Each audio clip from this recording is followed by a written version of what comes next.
അദാനി ബന്ധത്തെ ചൊല്ലി ഇന്ത്യ മുന്നണി യോഗത്തിൽ തർക്കം. കേരളത്തിൽ അദാനിയെ കൊണ്ടുവന്നത് ഇടത് സർക്കാരാണെന്ന രാഹുൽ ഗാന്ധി പ്രസ്താവനയെ എതിർത്ത് സിപിഐഎം പ്രതിനിധി ജോൺ ബ്രിട്ടാസ് രംഗത്ത് വന്നു.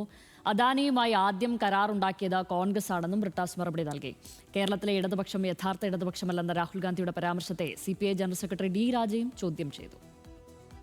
നിയമസഭാ തെരഞ്ഞെടുപ്പ് പ്രചാരണത്തിനിടയിൽ രാഹുൽ ഗാന്ധി ഉൾപ്പെടെയുള്ള കോൺഗ്രസ് നേതാക്കൾ സിപിഐഎമ്മിനും പിണറായി വിജയനുമെതിരെ ബിജെപി ബന്ധമുണ്ടെന്ന് ആരോപിച്ചെന്ന് ജോൺ ബ്രിട്ടാസാണ് ഇന്ത്യ സഖ്യയോഗത്തിൽ ഉന്നയിച്ചത്. മറ്റു നേതാക്കൾ ഉന്നയിക്കുന്നത് പോലെയല്ല രാഹുലും ഖർഗെയും ഉന്നയിക്കുമ്പോൾ ഇന്ത്യ സഖ്യത്തിന്റെ പ്രസക്തി തന്നെ നഷ്ടപ്പെടുന്നതാണെന്നും ബ്രിട്ടാസ് നിലപാടെടുത്തു. സിപിഐ ജനറൽ സെക്രട്ടറി ഡി രാജയും ഇതിനെ പിന്തുണച്ചു. എന്നാൽ പിണറായി വിജയനോട് വ്യക്തിപരമായി ഒരു ശത്രുതയും ഇല്ലെന്നും വിവിധ സംസ്ഥാനങ്ങൾ സന്ദർശിക്കുമ്പോൾ പ്രാദേശിക ഘടകങ്ങൾ നൽകുന്ന വിവരങ്ങളുടെ അടിസ്ഥാനത്തിലാണ് വിഷയങ്ങൾ ഉന്നയിക്കുന്നതെന്നും രാഹുൽ മറുപടി നൽകി. ഇടതുപക്ഷം ഇപ്പോൾ പഴയ ഇടതുപക്ഷമല്ലെന്ന രാഹുൽ ഗാന്ധിയുടെ പരാമർശത്തെയും ഡി രാജ ചോദ്യം ചെയ്തു. എന്നാൽ ഇതിനു തന്റെ കൈവശം തെളിവുണ്ടെന്നും കേരളത്തിലേക്ക് അദാനിയെ കൊണ്ടുവന്നത് LDF ആണെന്നും രാഹുൽ ഗാന്ധി വാദിച്ചു. എന്നാൽ അദാനിയെ സ്വാഗതം ചെയ്തത് കോൺഗ്രസ് സർക്കാരാണെന്ന് ജോൺ ബ്രിട്ടാസ് വിശദീകരിച്ചു. ഇടതുപക്ഷത്തിന് പ്രത്യേകിച്ച് CPM-ന് BJP-യുമായിട്ട് ഒരു രഹസ്യധാരണ കേരളത്തിലുണ്ട് എന്ന് മല്ലികാർജ്ജുൻ ഖാർഗെയും രാഹുൽ ഗാന്ധിയൊക്കെ